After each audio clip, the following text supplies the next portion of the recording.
cinema tens interès. T'esperem tots, amic. Som al 105.3, sèries i també films, entrevistes amb gent de nivell. Som a X, Facebook i Twitch, Insta i YouTube també. Autocine ens diem, en directe sempre sonem. Hi hagi neu, pluja o vent, de cinema xerrem. A Cerdanyola Ràdio. A Cerdanyola Ràdio. A Cerdanyola Ràdio.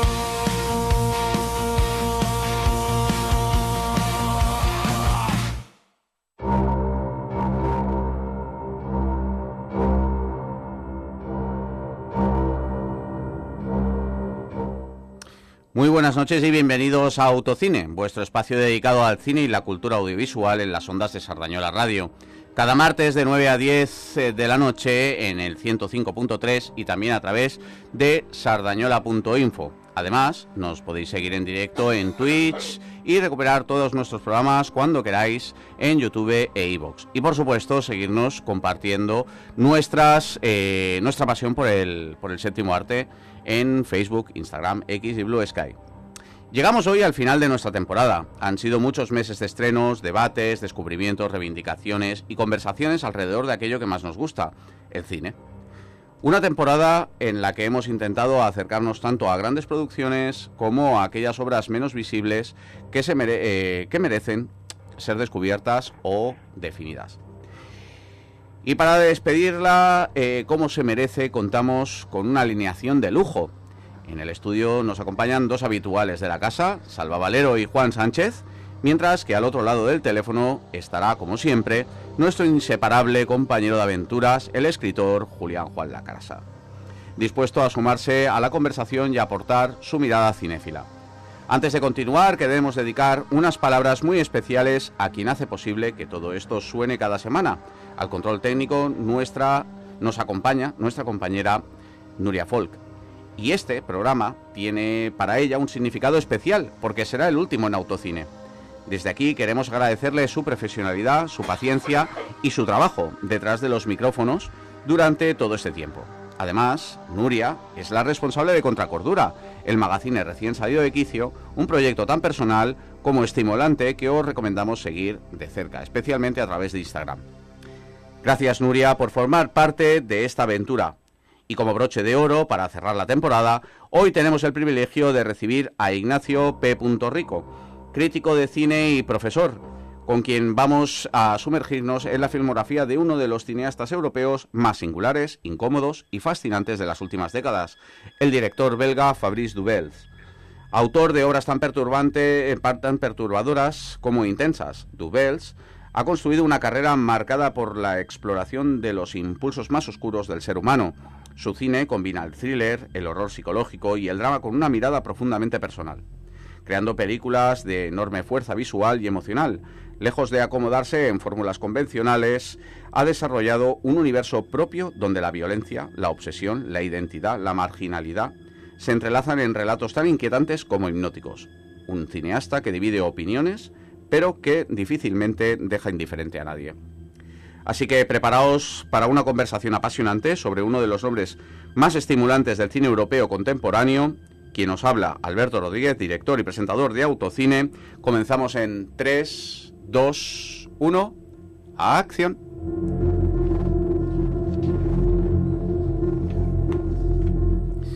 Pues muy buenas noches, compañeros de viaje. Buenas noches, ¿qué tal? Despidiendo la temporada y despidiéndolo a lo grande con un director realmente bastante potente. Sí, muy interesante. como tú decías en la presentación, de los que no dejan indiferente, que además tuvo un debut de los que dejan huella, Calvario, qué gran película, por favor. Sí, cuidado, ahí es nada. Al teléfono tenemos a Ignacio, que aprovechamos también para saludar. Ignacio, muy buenas noches. Muy buenas noches, ¿cómo estáis? Pues bien, aquí, con ganas de charlar sobre Fabrice Dubels. Y también tenemos a Julián Juan Lacasa. Muy buenas noches, Julián. Buenas noches. Y Salva, que está aquí calladito, que es quizá el que ha venido un poquito a entender un poquito por qué nos gusta Fabrice Dubels. Y como hicimos tiempo atrás, y Ignacio recordará, con Belatar, vino aquí y presentó el programa. En este caso, Salva, sí, para entender un poquito qué importante era Belatar. Sí. Y viene aquí un poquito también para que le convenzamos, sí, a conocer la filmografía de este director belga. Sí, yo he venido aquí a comprar. Sí, yo he venido aquí, bueno, un poco que me vendáis las virtudes, vicios, defectos y otras casuísticas varias del señor Fabrice Dubels. Y bueno, a ver si me convencéis y compro el producto y me pongo a ver la filmografía de este señor. Realmente no tiene una filmografía muy amplia, o sea que sí, es fácil llegar a ella. Sí que voy a aprovechar para deciros que tenemos un invitado extra. ¿Ah, sí? Que cuando se ha enterado que íbamos a hablar de Fabrice Dubels, ha querido dejarnos un pequeño detalle, una pequeña píldora. Y este es Hilario, que lo tuvimos la semana pasada con nosotros. Hombre, grandísimo. Vengo de devorar su último libro, ¿sí?, después de Auschwitz. Sí, ¿te has sentado bien?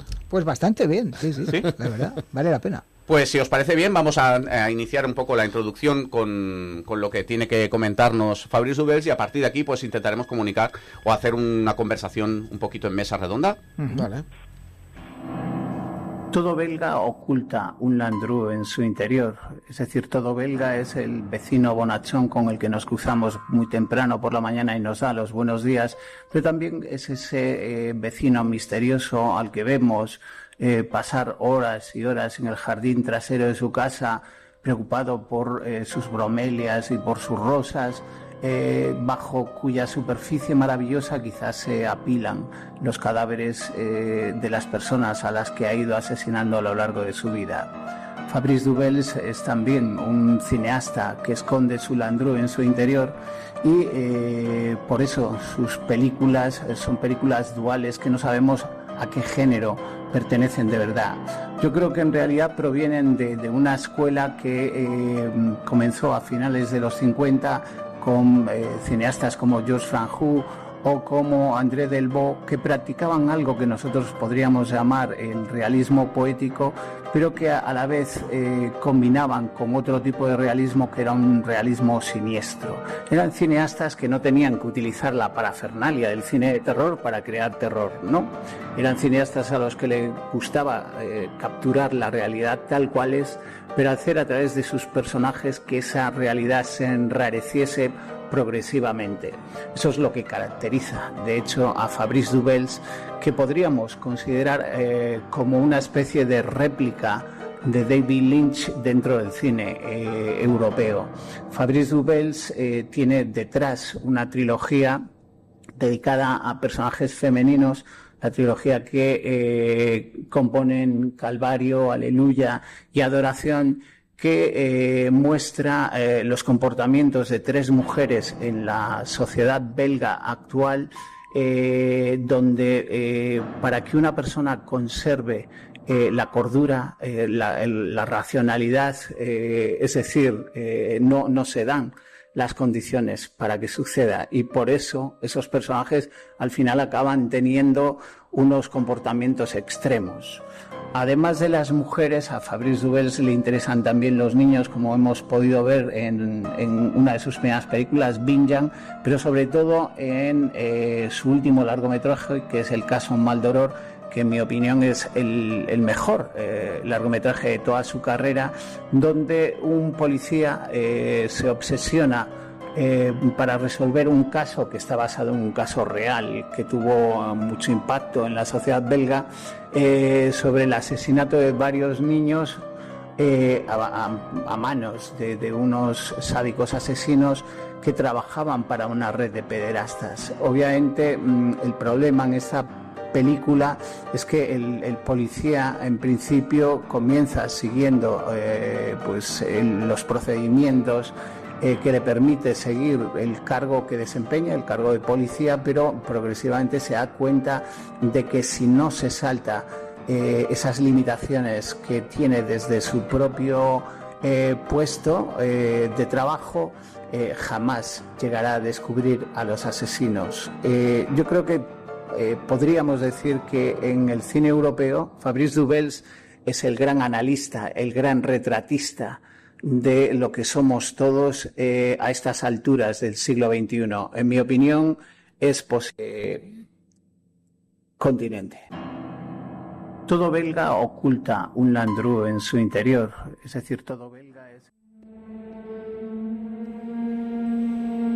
Pues hasta aquí este pequeño comentario que ha repasado un poquito la filmografía y algunos detalles que yo creo que son interesantes sobre la filmografía de Fabrice Dubels. Pero yo, ya que te tenemos aquí, Ignacio, me gustaría empezar contigo preguntándote que nos dieras tu opinión sobre qué convierte a Fabrice Dubels en una figura diferente dentro del cine europeo de principios de los años 2000, porque si no me equivoco creo que Calvario es del 2004. Sí. Claro, digamos lo que sería el primer Dubels, ¿no? Uh-huh. Bueno, yo creo que lo más interesante en sus primeras películas, precisamente habéis mencionado Calvario, que es estupenda, es que utiliza los códigos del terror para hablar de cuestiones especialmente profundas, con un calado emocional muy fuerte, y que se alejan de lo que estaban haciendo otros cineastas del ámbito francés, en este caso, con el que se le ha equiparado mucho.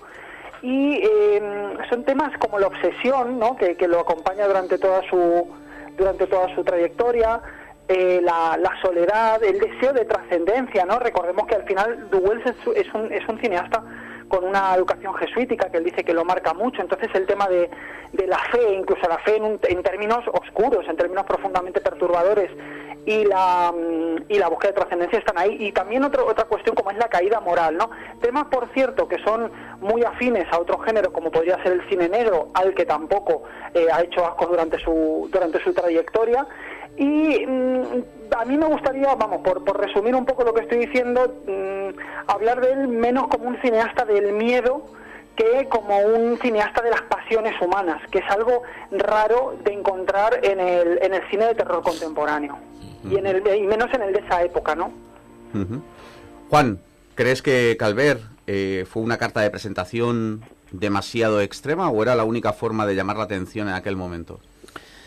Bueno, extrema fue, sí, y yo creo que además eso es algo que en una ópera prima siempre juega a favor de la película.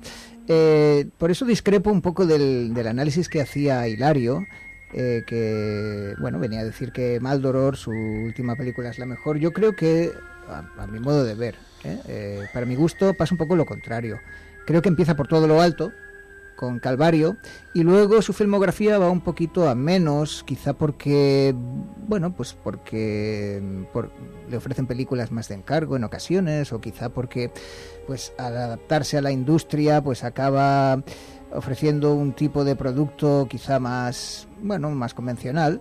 Pero el caso es que debuta por todo lo alto con Calvario, que es una película que remotamente pudiera tener alguna similitud, o podría recordar a Deliverance, por ejemplo, la película de John Boorman del 72, y es una película que, claro, que es que pone toda la carne en el asador, ¿no? Es una bestialidad de película, este descenso a los infiernos de este pobre artista de varietés, y esos personajes que se encuentran en ese pueblo perdido, ¿no?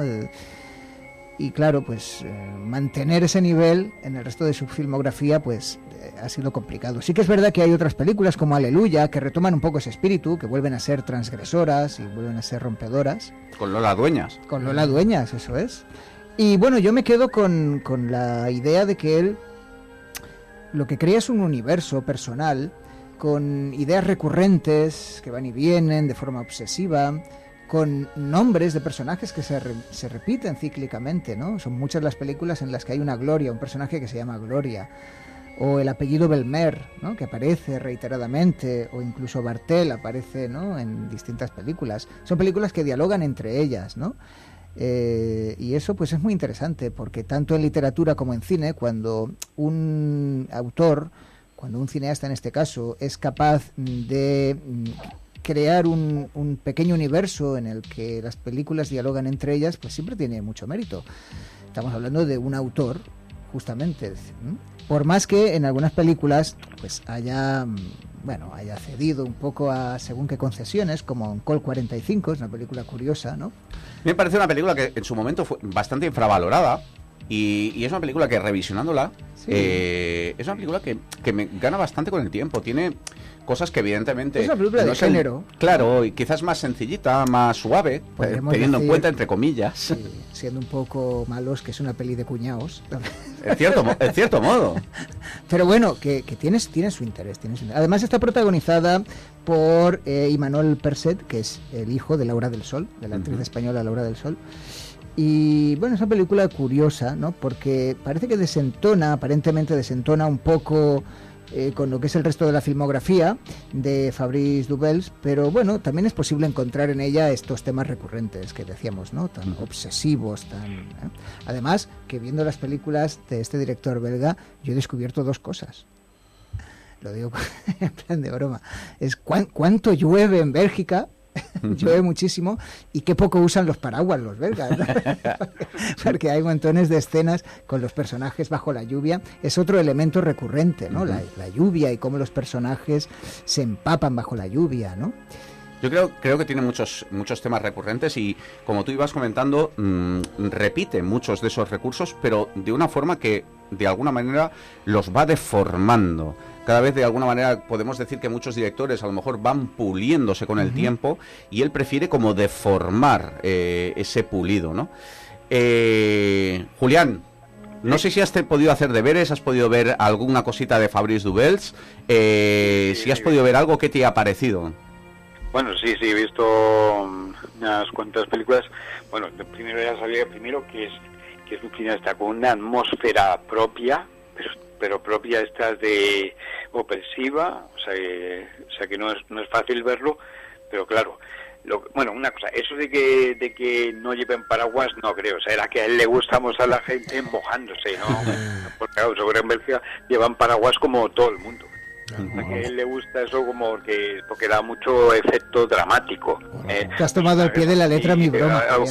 Oprimidos por el entorno, pues claro, viene bien. Pero eso sí es, lo que demuestra es que a él no le interesan los personajes, digamos, bondadosos, o bondadosos de Hollywood, o sea, pues de bondadosos, pero que se enfrentan al entorno, a la realidad, que no es tal como eso, como pues hay personajes, que pues la personaje de Lola Dueñas, creo que era, no sé cuál era, así, se ve agobiada ya quiere vivir una vida feliz, pero claro, se cuenta con un marido que la maltrataba y otro tío que no es tampoco ningún ángel.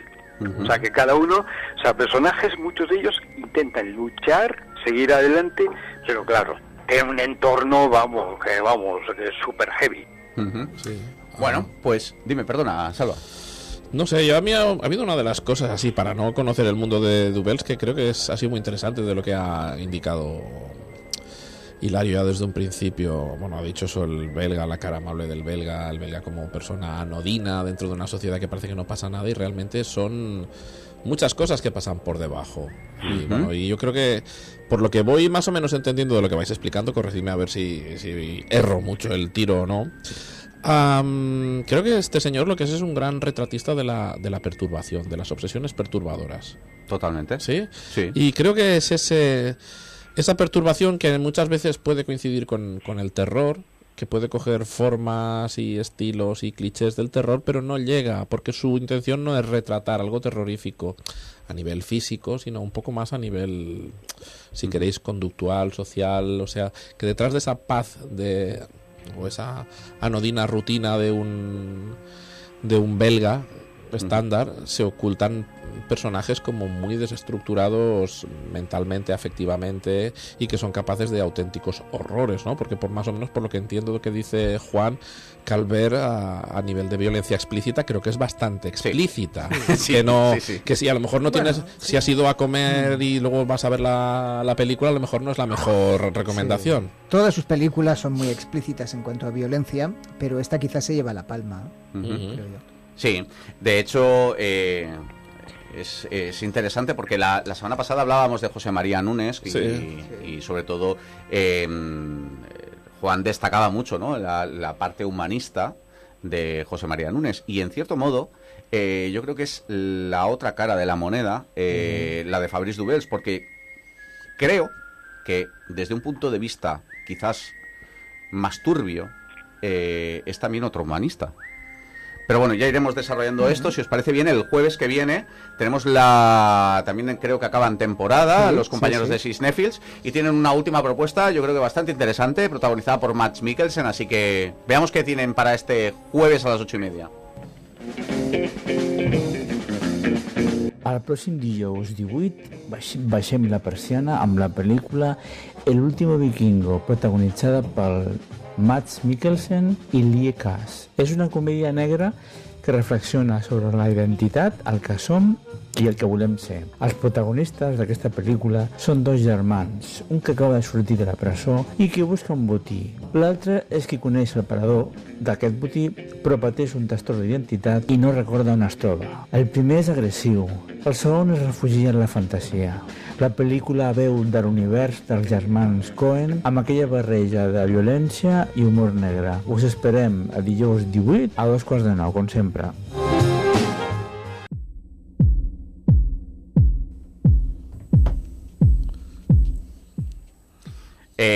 Fabrice Dubels también es muy interesado por la cultura belga, por todo lo que es popular, por lo rural. Y claro, Calvert es quizá uno de sus máximos exponentes en ese sentido, ¿no? Y curiosamente, Maldoror también, que sería su último trabajo de ficción, sin contar el documental dedicado a Beatriz Dell. A día de hoy, no sé si revisando la película, Ignacio, ¿a ti qué sensaciones te provoca Calvert, pues 22 años después? Bueno, creo que sigue siendo una película bastante perturbadora, pero fijaros, me parece que hoy impresiona más por esa tristeza y esa desesperación que lleva dentro, que es una película desesperadísima, antes que por todos los excesos, ¿no?, que relacionábamos antes con lo que sería el cine extremo francés. Creo que ha envejecido por eso mejor como tragedia que como película de choque. Y al final, que es una cosa que podemos extender y que tiene que ver con otras reflexiones que hemos hecho antes, ¿no?, a todo el cine a cierto cine de Dubels, mejor dicho. Bueno, a cierto cine no, a todo el cine de Dubels, ¿no?, que el horror no deja de ser una superficie bajo la que encontramos relatos sobre la pérdida de la identidad y la destrucción del individuo merced a obsesiones que, bueno, tienen que ver con pues ya sabéis, ese retorcimiento del amor hasta convertirlo en algo distinto y demás. Yo creo que es lo más valioso todavía de Calvert. O sea, a mí sí que me ha envejecido un poco en cuanto a película ultraviolenta, por decirlo de alguna manera, no sé si es el término, pero sí que creo que mantiene un vigor cinematográfico. Es que al final Dubels es muy buen cineasta, a diferencia de otros de su generación, ¿no? Que creo que sobre todo ese atrevimiento, esa audacia a la hora de expresar violencia era lo que los mantenía a flote. A mí me parece un tío que realmente es robusto detrás de la cámara. En fin, no sé qué pensáis vosotros. A mí hay una cosa, y ahora que estás destacando un poquito también todo esto, ¿no?, y yo creo que en cierto modo es importante destacar toda aquella ola de directores que cierto llevó a llamarse la nueva ola de cine extremo francés, o el nuevo extremismo francés, de la que destacaban nombres como Pascal Laguier, Maury Bustillo, Xavier Gens, Alexandre Aja, y evidentemente el belga, ¿no?, que todos ellos eran franceses y aparece un belga en ese...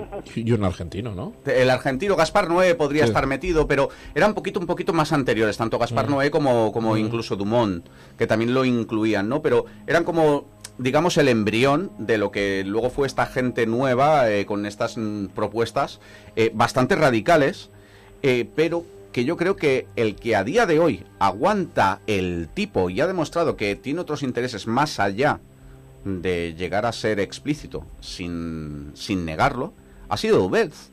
No sé, Juan, si eres conocedor de todo ese cine extremo de películas como Mártires, pues ahora no recuerdo así de... Sí, vaya, pero que hubiera una serie de películas... Sí. Al Integrier... Al revisar los 20 años que cubre la filmografía de Dubels, es fácil encontrar elementos que pueden recordar a otros cineastas del ámbito francófono, como tú bien has mencionado. Sin embargo, al mismo tiempo veo que en algunas de sus películas, pues... sigue referentes que bueno, pues que es interesante cómo se los lleva a su terreno, ¿no? Porque si antes decía que Calvario puede recordar a Deliverance, pues Vinjan puede recordar a Apocalypse Now en cierta manera, ¿no? Cómo se adentran los personajes en el interior de esa jungla en busca, ¿no? del hijo perdido. Ese corazón de las tinieblas. Totalmente.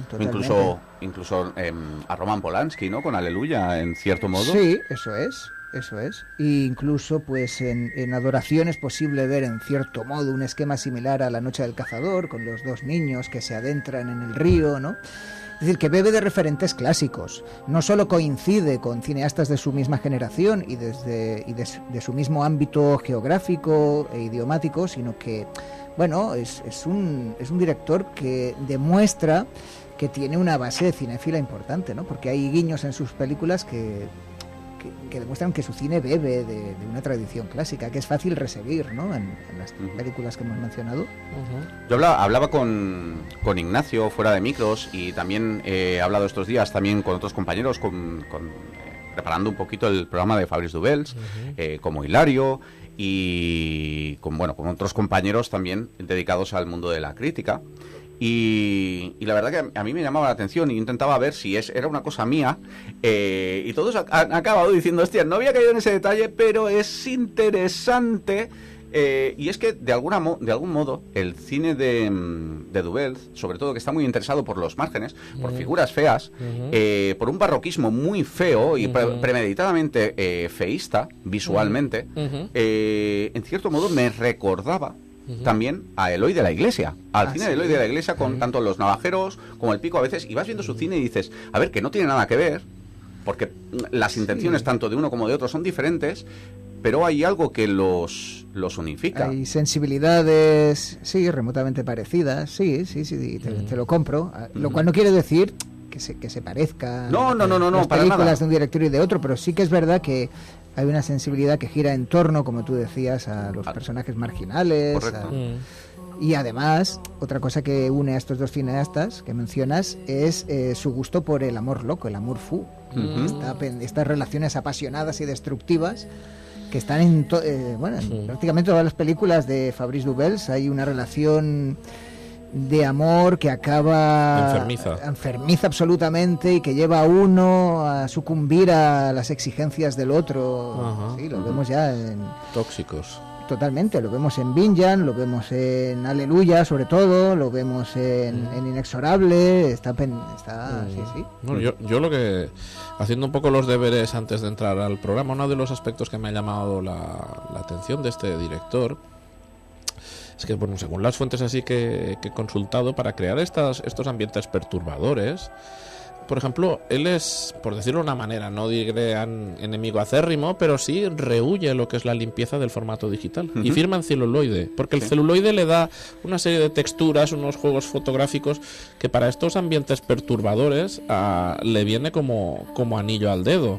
Y esto es un aspecto que me gustaría ver si me lo podíais vosotros un poco también corroborar. Sí, totalmente. Aparte, o al menos, no sé, Ignacio o Juan, pero sí que la fotografía siempre, todas sus películas tienen un grano muy marcado que todavía ensucia más la imagen y que la hace todavía más perturbadora. Que esto es lo que venía un poco también enlazando con lo que decía Juan, que visualmente son filmes potentes y para retratar esos ambientes con esos personajes potentes necesita un soporte visual potente, y el celuloide que provoca incomodidad, y eso el celuloide se lo permite mucho más que digamos, por ejemplo, la perfección o la pureza o la limpieza del formato digital. Hay un tema que estamos hablando mucho, que se ha hablado, que ha sido Juan, es el tema de de la obsesión, que también lo ha comentado brevemente también en cierto modo Hilario al principio en este pequeño audio, y también nos lo ha comentado Ignacio, y creo que más o menos ha salido un poco, sí. Ha salido bastantes veces la obsesión como una de las emociones más primigenias del ser humano.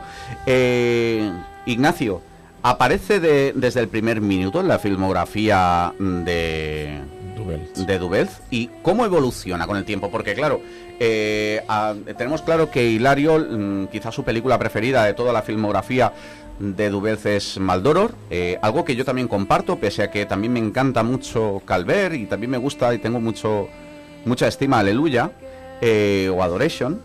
Claro, no sé qué opinión tienes tú sobre el uso de la obsesión. Bueno, en realidad la obsesión sí está presente desde Calvario, ¿no? Y creo que al final hay que poner la obsesión junto a otros dos grandes temas de Dubels realmente, que son el amor y la violencia, ¿no? O sea, la violencia es lo que suele surgir cuando el amor deja de ser amor y se convierte en posesión, dependencia, idolatría.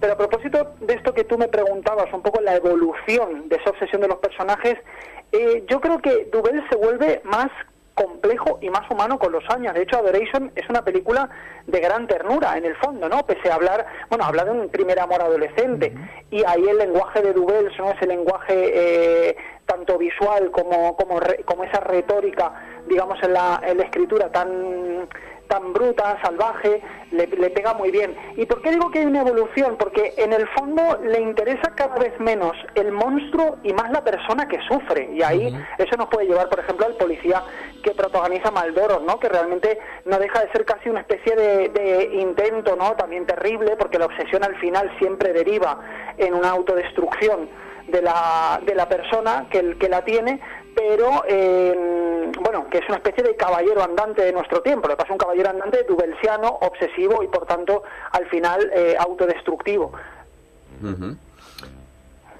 Sí, bueno, totalmente de acuerdo con lo que apuntáis. Además, mencionábamos hace un momento la fotografía, que en las películas de Dubels acostumbra a ser bastante oscura, tenebrosa incluso.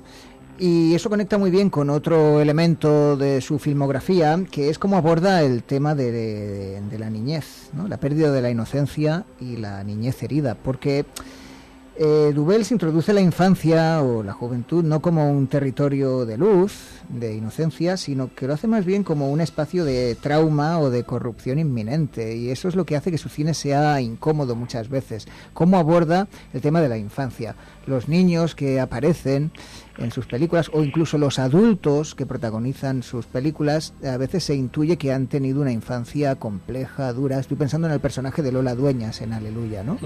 Debió ser una niña con una infancia difícil, como hace que sea difícil la infancia de su propia hija, la cual abandona para irse con el personaje de Laurent Lucas, que es uno de los actores fetiche de Dubels, está en buena parte de sus películas. Entonces, es muy interesante también cómo aborda este tema, ¿no? El tema de la infancia, no digamos ya en Maldoror, que bueno, que está, como todos sabéis, inspirada en un hecho real, que... Yo creo que, de hecho, cuando la presentaban en Sitges hace un par de años, recuerdo que él nos la estaba presentando allí y él comentaba que él vivió aquel caso de pequeño y que fue algo que realmente traumatizó a toda la sociedad belga. Porque tuvo implicaciones al más alto nivel. Exacto. Y es algo así como, yo creo, venía a ser un poquito como aquí en España, en otro nivel, lo del caso de las niñas de Alcácer.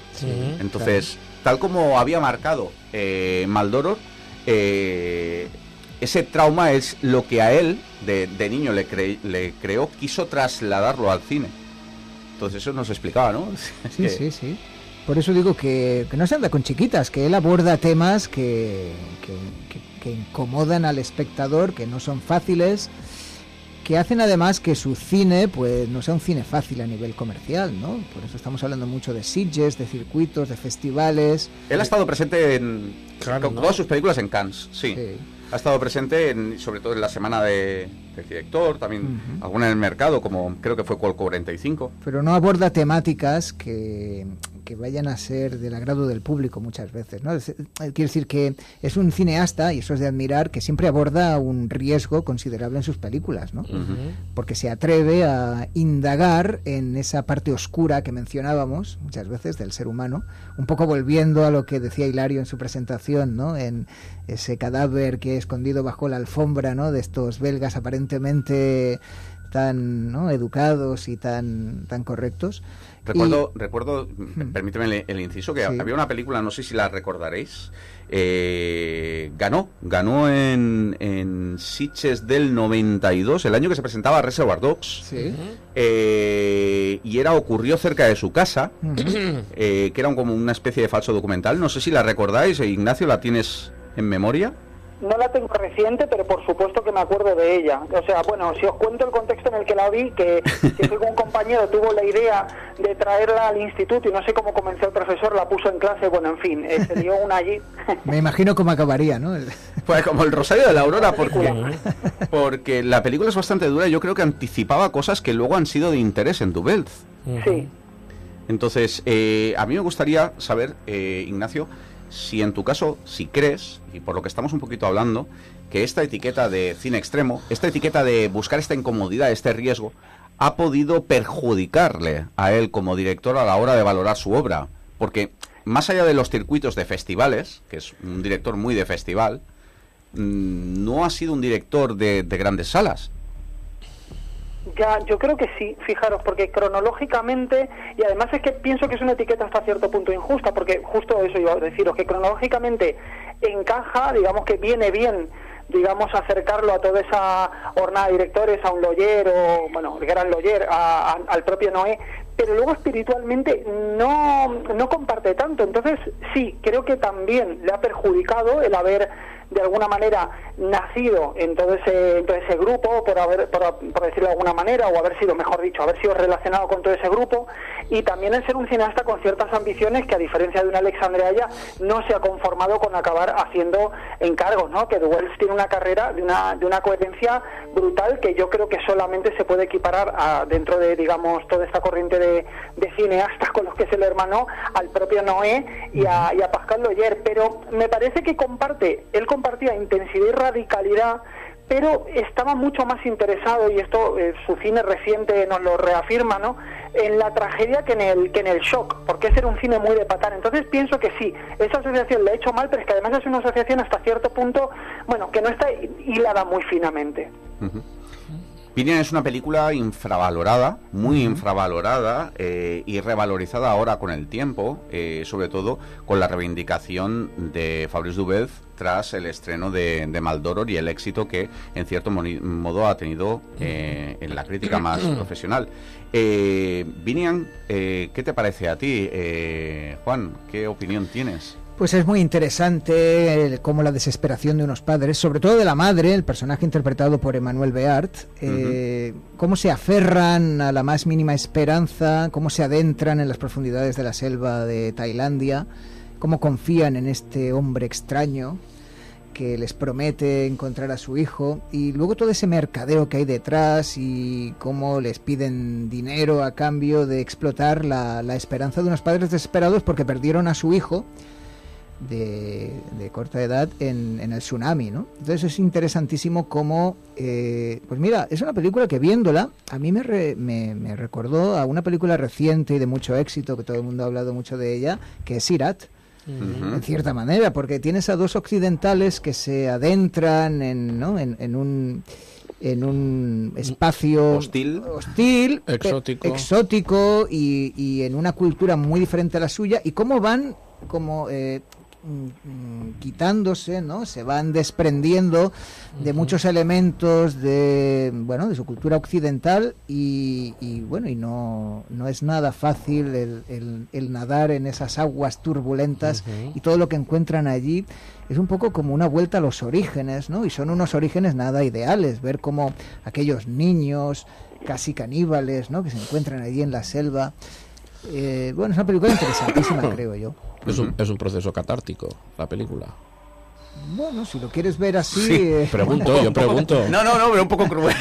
Sí, a ver, Pero- la catarsis no tiene por qué ser siempre... Ya. Es de esas películas que abordan cómo los occidentales, cuando entran en contacto con otras culturas, pues se produce un shock que les lleva a esa crisis de identidad y cómo se acaban mezclando y confundiendo en ese nuevo mundo, adoptando un rol que no tiene nada que ver con el del mundo cómodo del que proceden, ¿no? En ese aspecto pues conecta con películas, como he dicho, como Sirat o anteriores, pues me recuerda también en ciertos detalles a la América de Gianni Amelio, que está ambientada en un ambiente muy distinto, pero en fin, es eso, el personaje que se adentra en un mundo para él desconocido y cómo se va desprendiendo de su identidad europea, ¿no? Pero al fin y al cabo, pues es una película interesantísima, porque cuántas películas no han recurrido a la desesperación de un padre que quiere, ¿no?, encontrar al hijo perdido. Pues lo tenemos en, no sé, en Centauros del Desierto, ¿no?, o lo tenemos en tantas películas, y explota muy bien Binjan este lugar común, este tópico, pero adaptado al universo de Fabrice Dubels, quiere decir que se lo lleva pues a un ámbito que coquetea con el terror, aunque no es cine de terror, y es una película que sí, que vale la pena reivindicar, ciertamente. Aparte que forma parte de esta trilogía, ¿no? ¿No es Binjan? No, era... Creo que no. No, es Adoration, Calvary y Aleluya. y Aleluya. Sí, los Anderes. Pero bueno, aún así, todas las películas de Fabrice Dubels, todas dialogan muy bien entre ellas, y hay elementos que reaparecen una y otra vez de forma obsesiva, por lo tanto, sí. Yo tengo entendido que hay alguna que puede ser que se escape un poco. Sí, quizás las películas más de encargo. Hay una que no hemos mencionado, me interesaría mucho saber la opinión de Ignacio sobre ella, que es Mensaje del Rey. A mí me flipa, ¿eh? Message from the King. A mí es una película que me Con flipa mucho. Alfred Molina en un papel secundario y protagonizada por Chadwick Boseman, que es Su este último trabajo, además. actor, sí, que fallecería en 2020, 4 años después del estreno. ¿Tú qué opinas de Mensaje del Rey, Ignacio? Pues yo diría que parece a simple vista la película menos dubelsiana de todas, ¿no? Desembarco al final, Netflix mediante Sí, cierto. anglosajón, pero cuanto más piensas en ella, yo creo que más se lo reconoce a él, ¿no? Porque al final no le interesa tanto la investigación ni la acción, sino esa idea del hombre solo, desplazado, que entra en un mundo moralmente corrupto buscando a alguien a quien ama. Y eso a mí me hace que me conecte en cierta manera ya con películas como Calvario, con Binjan, con la propia Maldoror, ¿no? Personajes que al final están obsesionados con una búsqueda que acaba transformándolo. A mí lo interesante es cómo trabaja dentro de unos límites industriales mucho más marcados, y que por eso al final acaba siendo una película bastante más dentro de las convenciones del género que se maneja que otras suyas. Pero al final, fijaros, es un tío que está haciendo un encargo en Estados Unidos y sigue contando la misma historia, ¿no? Sí. Al final la de personajes que para bien o para mal, personajes que heroicos o no, intentan buscar algo obsesivamente que en el fondo ya han perdido para siempre, que yo creo que es el tema que atraviesa toda la filmografía de Dubels.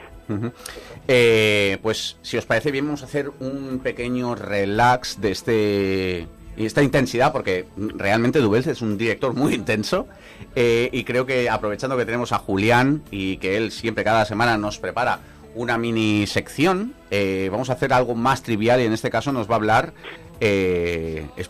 háblanos qué son los huevos de Pascua o Easter eggs, Julián. Pues mira, hombre, este es un nombre curioso. A ver, es un detalle oculto insertado de forma intencionada en una película, que no es necesario para que comprendamos la historia, pero mira, añade una capa extra de lectura para el espectador que esté atento, sobre todo a la hora que tenemos eso de los DVDs, que podemos ir parando y decir, ay, ¿eso qué hace aquí? Y sería referencias a otras películas o universos, bromas internas del equipo de la película, que a veces tienen más sellos, objetos recurrentes como firma del director o estudio, como aquellas firmas de ejemplo de los dibujantes de cómic, y unos ejemplos claros serían pues que en Toy Story 3 ves muchas veces el camión de Pizza Planet, o sea, un guiño recurrente de Pixar en muchas de sus películas, como también es a veces aludir a A113, que era el número del aula del Instituto de Artes de California, de muchos animadores de Pixar estudiaron. Claro, eso sería una. Y otra, en Blade Runner 2049, pues referencias visuales sutiles de la primera película que hizo Ridley Scott, pero claro, el problema es que tienes que haber visto la primera para entender eso, que te recuerda, mira, eso ya lo habíamos visto. Y claro, hoy en día, si tienes los DVDs, puedes parar en algunos momentos y ver, a ver qué detalles, mira, uy, cómo le gustan los amaneceres, mira, no sé qué, no sé cuántos. Claro, esto, y sobre las bromas privadas, claro, eso es una cosa que puedes entender. Esto que he comentado ahora son cosas en el buen sentido. Pero no mal sentido. Ejemplo, dice una vez José Corbacho, que acaba de dirigir Tapas, y le encargan dirigir un doblaje que, ¿cómo era? Lucky Luke contra los Dalton, o algo así, o era al revés. Y se le ocurre meter referencias a esa película que he hecho de Tapas, y el Alba Soto poniendo una voz del Nen de Castefa, que no venía a cuento. Vamos, eso quedaría gracioso en aquellos doblajes del Informal de Telecinco, aquellos con Florentino Fernández poniendo el acento manchego a Michael Landon, pero aquí es que no tenían ni pies ni cabeza, así que esto era una cosa que no es que fuera privada, es que era privadísima, vamos, y no tenían ni puta gracia.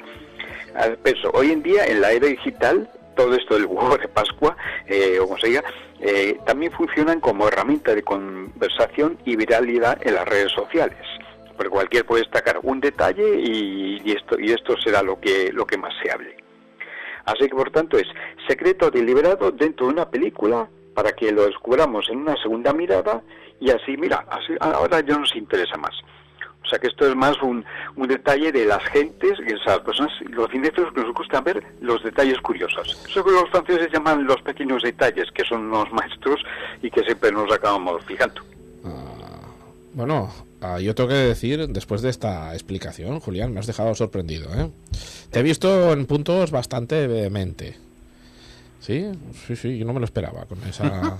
Yo que siempre estoy esperando tu sección con formalidad aquí, estoy... Te he oído una expresión algo un poco vehemente. Se ha venido arriba. Te has venido arriba, sí. Pero bueno, Espera, que me ha acabado. Conciso y entre todo esto y acordándome algunas cosas para que así los oyentes lo entiendan mejor, porque claro, nosotros que somos cinéfilos siempre nos fijamos en estas. Sí. Pero otros nos dirán, bueno, ¿y a mí qué me cuentas? Yo lo que sí que puedo decir... Es como si decimos, ¿cuántas veces Julián saca un psiquiatra? ¿Cuántas veces Ima Berman saca iglesias con crucifijos, no sé qué, no sé cuántos? Yo lo que sí que, yo, ya que estamos todos aquí, ha habido vehemencia de por medio, yo puedo decir hoy y puedo afirmar con toda propiedad que, Julián, hoy nos has hablado de lo que te ha salido de los huevos. O sea que... Por favor, esto es de Mariano Torres.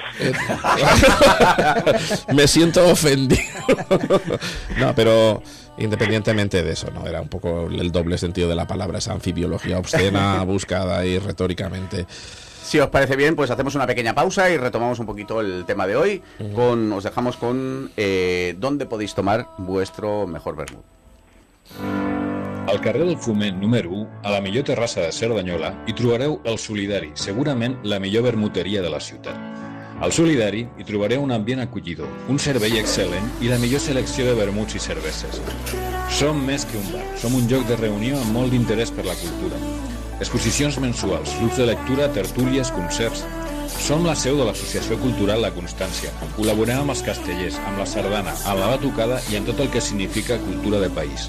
Si voleu conèixer-nos millor, no dubteu a seguir-nos a l'Instagram, el Solidari Cerdanyola. I si voleu gaudir d'una bona estona de vermut, no dubteu a reservar la vostra taula. I recordeu que podeu venir amb els vostres peluts. El Solidari, art, vermut, beer and friends.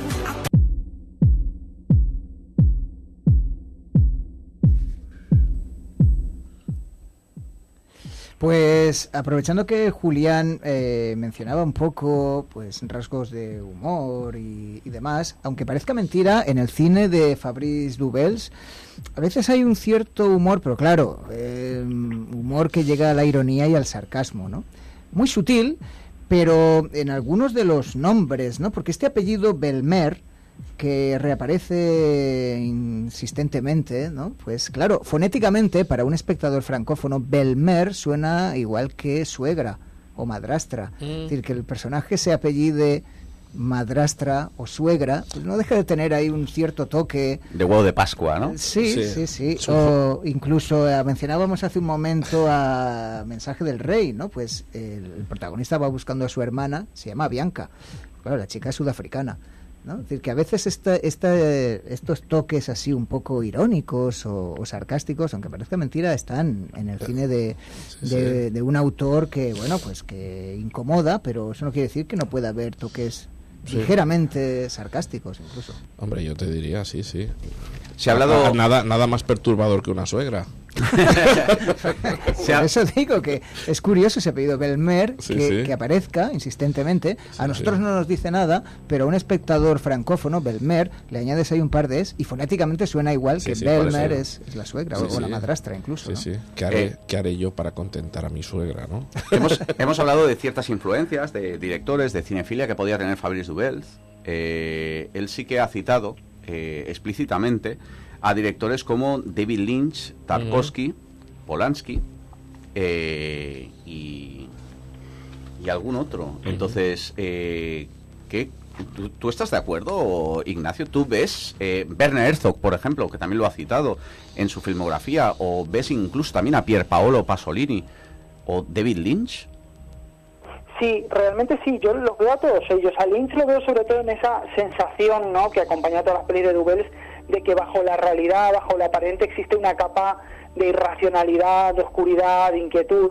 Y con respecto a los otros influencias, fijaros que Herzog, yo creo que parece una cosa como un poco difusa, ¿no? Pero en realidad, tanto Dubels como el alemán se sienten muy fascinados por personajes al final consumidos por una idea fija o una obsesión completamente imposible. Y lo de Tarkovsky, yo en las resonancias más místicas del cine de Dubels, que yo creo que las tiene, ¿no?, en esta búsqueda de lo trascendente, que sobre todo brilla en Adoration, y en el papel que tiene el paisaje, que nunca es meramente pues decorativo o ilustrativo o un marco, incluso cuando es un paisaje urbano como en Maldoror y oscuro y tétrico, me parece que hay unas resonancias espirituales y un intento de crear algo más que una atmósfera, un intento de introducirnos en el ritmo interno del propio paisaje, que me parece bastante tarkovskiano. Lo de Pasolini me parece muy interesante, por cierto, porque creo que es un cine muy corporal y muy feo en ocasiones, como lo era el del propio Pier Paolo Pasolini, teniendo, digamos, intereses e inquietudes muy distintas los dos, ¿no? Y con un final también muy trágico, muy para haber sido grabado por Dubels, ¿eh? Sí. Yo lo que quería preguntaros, entonces, más o menos deduzco de lo que dice Ignacio, que el paisaje aquí es un correlato anímico de lo que se intenta expresar, ¿no? El paisaje no es un mero ambientador, sino que es un personaje más, plasma las emociones o se imbuye del tono que quiere aplicar una Dubels al film.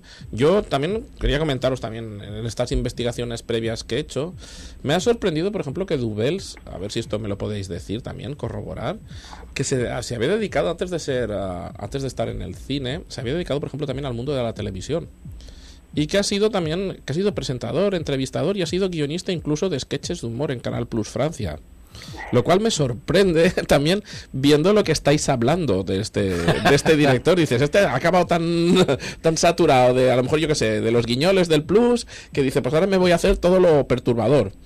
Sí, bueno, se ha dedicado, yo creo, que a hacer la crónica negra. Pero muy negra, ¿no? De lo que... no sé si recordaréis, en 1970 hay una película, Los asesinos de la luna de miel, donde se hablaba de los asesinos reales Raymond Fernández y Marta Beck.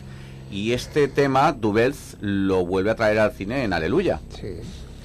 Sí, porque para Dubels el amor no es una fuerza idílica, no. Para él el amor es una patología destructiva, es algo obsesivo. Y fijaos cómo en Aleluya, justamente, que es la película que mencionas, pues el amor que siente el personaje de Lola Dueñas acaba mutando en una espiral de celos y de asesinatos sangrientos.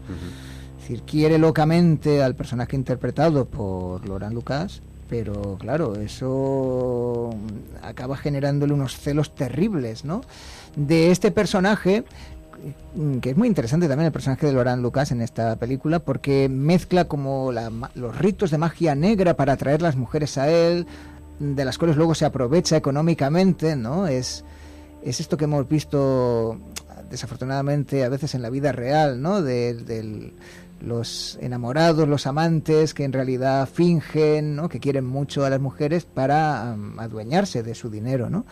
Y cómo se convierten en cómplices porque hay un amor más poderoso, ¿no?, que esas intenciones que tiene el personaje masculino de lucrarse de las mujeres, pero que acaba como el Rosario de la Aurora, ¿no? Porque se acaba convirtiendo eso en ataques de celos, que luego veremos también en la relación adolescente de Adoration. También es una relación, pues, como digo, patológica, ¿no?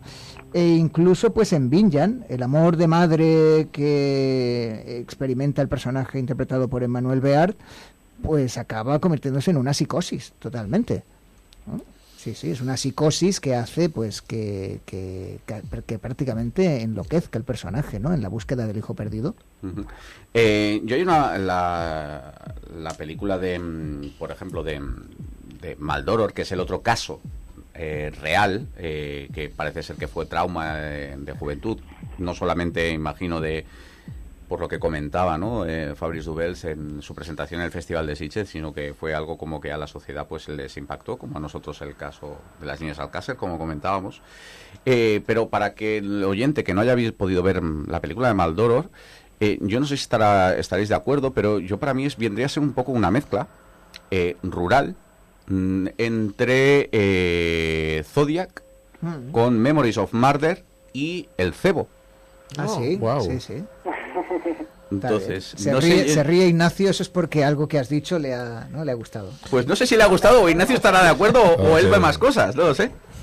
Ignacio. Sí, vamos. No, es que estoy completamente de acuerdo, vamos, me ha parecido, no es que me haya reído, sino que ha sido casi una risa afirmativa, ¿no? Pero sí, yo creo que hay mucho de esto que tú comentas en Maldoror, completamente. No lo había pensado así cuando has dicho lo de... Bueno, la última referencia que has utilizado me ha sorprendido, pero igual que lo de la iglesia, creo que es muy acertado. Que al Cebo le dedicamos un programa. Sí. Pues yo me gustaría, así que hemos hablado un poquito desarrollando una película quizá la que hemos pasado un poquito de puntillas, que es Col 45, que nos la explicaba o la referenciaba Juan un poquito como una película de cuñaos, que tiene cierto sentido, pero a mí es una película que me parece maja, me parece simpática, también es una película de encargo. Fabrice Dubels, él se define a sí mismo como artesano. Otros lo consideran director de culto y otros críticos de cine lo citan como crítico, como director de autor o director-autor. ¿Tú cómo lo consideras, Ignacio? Para mí es un autor completamente. Me parece que desde las propias obsesiones que atraviesan su filmografía, toque el género que toque, escriba quien escriba los guiones, como el tema de, antes me menciona a cómo se cuidaba la fotografía de sus películas, que bueno, no nos da tiempo a hablar mucho de esto, pero hay dos directores de fotografía al principio y en la etapa madura de su carrera que han tenido gran presencia, y a mí me parece que realmente es como todo gran autor, es un director de orquesta que está buscando constantemente que se le reconozca en el cine que hace. Por otro lado, es verdad, yo entiendo que destaque esa parte artesanal de su propio cine, porque es cierto que es alguien que nunca se pone por encima del género que toca. Hay un amor al cine de género, habláis de Col 45, en realidad en cualquiera de sus películas, muy marcado, más allá de que lo trate, lo aborde de formas bastante personales, pero el género en sí mismo es muy respetado en su cine, ¿no? Entonces me parece que sería una especie de autor artesano. A mí se me escapó el documental en Sitges, que se presentó aquel año, y no he conseguido encontrarlo por ninguna plataforma, de ninguna forma. No sé si Juan ha tenido alguna opción también de encontrar este documental sobre Beatriz Dahl. No, lamentablemente no, aunque sé que aborda un poco al cine de Pasolini, que mencionábamos antes, y bueno, y a Beatriz Dahl, e incluso está Abel Ferrara por ahí, ¿no?, dando testimonio. Pero no he podido verlo, desgraciadamente. Pues sin entrar en detalle, me gustaría saber, Juan, tú que tienes muy reciente la filmografía de Fabrice Dubels, ¿sí?, de todas las películas, ¿cuál es para ti tu preferida y cuál aconsejarías a un oyente que empezara con él? Pues ya lo he dicho un poco. A ver, gustarme me han gustado todas, pero la que más me ha impactado es Calvert. Esta es la que aconsejarías empezar por ahí. Sí. Ignacio, ¿tu favorita y por dónde aconsejarías empezar? mi favorita, Adoration, y aconsejaría empezar por Aleluya, porque quizás sea la que aúna toda su esencia de una manera más pronunciada. Pues en mi caso, yo recomendaría, para mi favorita es Maldoror, y empezaría con Calver, claro que sí. Muchísimas gracias a todos, a Ignacio, a Julián Juan Lacasa, Juan, Salva, quien nos habla, Alberto, y sobre todo especialmente muchísimas gracias, Nuria, por todo este tiempo que has estado aquí con nosotros en Autocine. Nos vemos la temporada que viene. ¡Feliz verano a todos! Adiós. ¡Salud y cinema! Eso es todo, amigos.